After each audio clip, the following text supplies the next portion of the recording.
can still remember the day I first heard about the $300 million crypto theft. The news felt like a bombshell. Hundreds of millions of dollars, gone overnight, with barely a whisper of warning.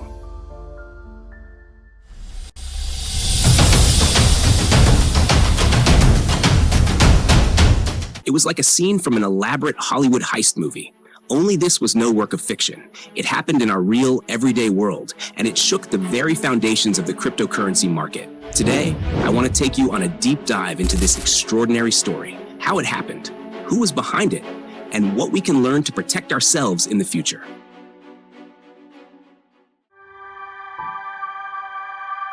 Imagine waking up, refreshing your crypto wallet, and seeing a balance that has effectively plummeted to zero. For many, that was the scenario when word got out that a whopping $300 million worth of Bitcoin had simply disappeared. No red flags, no alarm bells, just an eerie silence where there should have been financial certainty. I'd followed the crypto markets for years, always enthralled by how quickly fortunes could be made or lost. But this story was different. This was about a large-scale cyber theft that left a prominent exchange and its customers reeling. Let me take you back to May 2024, when the cryptocurrency market was on fire. Every new coin seemed to be hitting record highs, and the overall sentiment was sky high. Among the major players was DMM Bitcoin, a well-known platform headquartered in Japan. At the time, it was processing millions of dollars in transactions each day, connecting investors worldwide to the lucrative realm of digital assets. Little did anyone suspect that, beneath all the buzz, a silent threat was lurking. That threat came in the form of a group called TraderTraitor, alleged to be an arm of North Korea's infamous Lazarus Group. If you've followed cybersecurity news, you've probably heard of Lazarus Group before. They're the same hackers linked to the 2014 Sony Pictures attack, a retaliation for a film that poked fun at North Korea's leader. The group's ability to orchestrate cunning cyber attacks made them legendary in the hacking.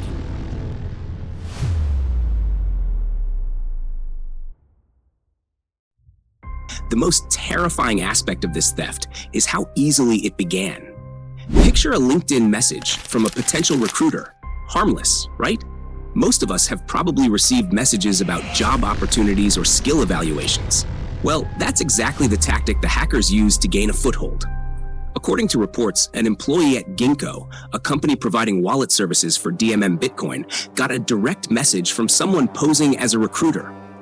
They sent along what they claimed was a pre-employment test, likely designed to evaluate the employee's coding or analytical skills. But hidden inside that test was a malicious code. The moment the unsuspecting victim opened it, they effectively handed the keys to the entire system over to TraderTraitor. When I first read about this, I felt a chill run down my spine. It's such a simple tactic, targeting employees who might be looking for better job opportunities. It made me think about all the times I've clicked on links or opened attachments from seemingly credible sources. The line between genuine and malicious can be razor thin in the digital world.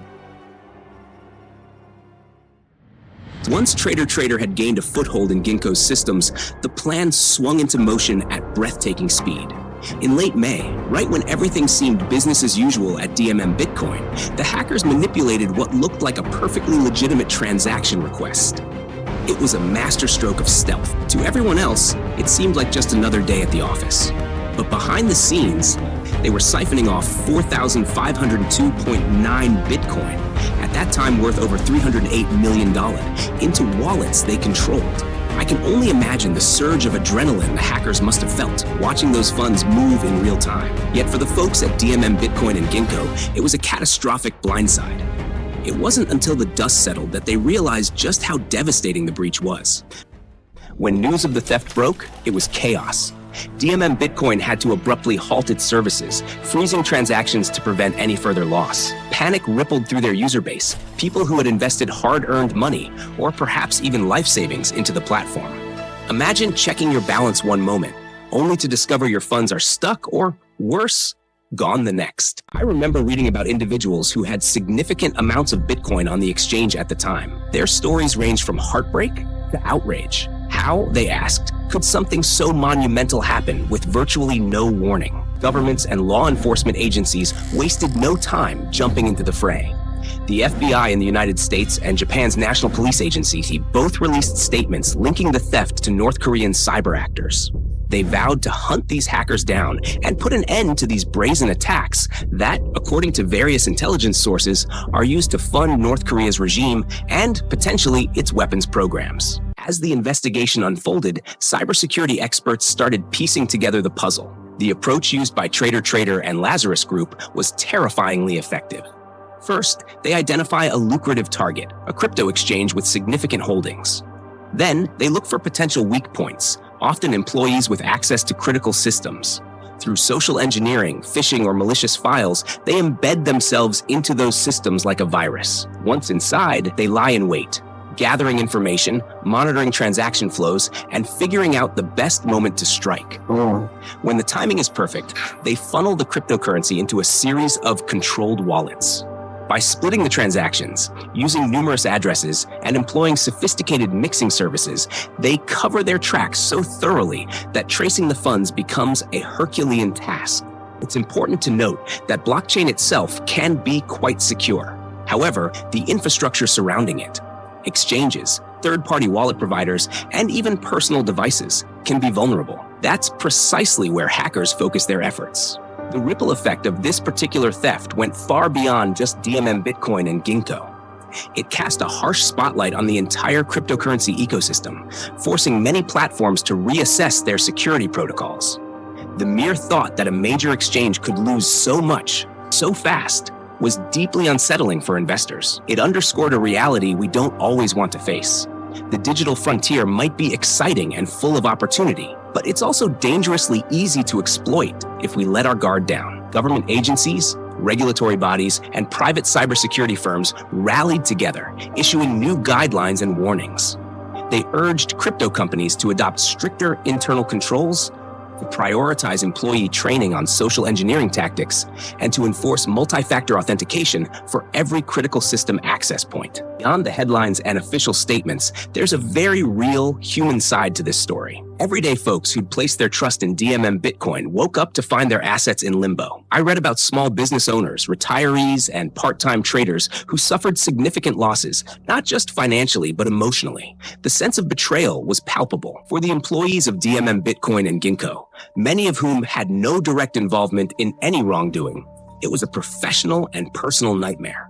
Reputations were tarnished, careers were thrown into disarray, and the pressure to rectify the situation was immense. So what can we take away from a saga like this? If there's one lesson above all else, it's vigilance. We live in a world where a single click on a suspicious link can bring an entire financial platform to its knees. That's a sobering thought, and it reminds me that we all share some responsibility for cybersecurity, whether we're CEOs, developers, or casual investors. The events at DMM Bitcoin also highlight a need for stronger industry-wide standards. Exchanges aren't just handling digital tokens, they're holding the livelihoods of millions of people. That kind of responsibility calls for better oversight, layered security measures, and a culture that prioritizes safety just as much as profit and growth. It's also a wake-up call for anyone who invests in cryptocurrency, myself included. Cold wallets, two-factor authentication, and due diligence about which platforms we trust with our money aren't optional extras. They're essential steps if we want to stay safe in a digital frontier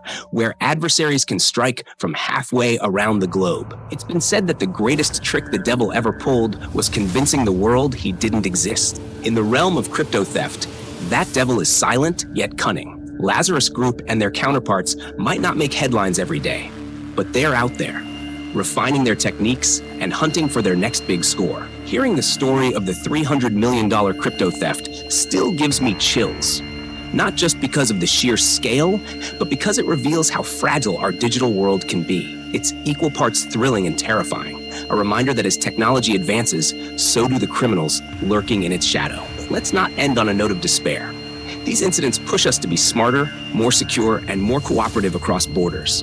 Every hack spurs innovations in cyber defense. Every theft sparks new regulations and encourages better public awareness. We adapt, we learn, and we do our part to protect what's ours. If you found this journey through one of crypto's most shocking heists as gripping as I did, let's keep the conversation going. Don't forget to like, subscribe, or share this story with someone who might need a reminder about the importance of cybersecurity.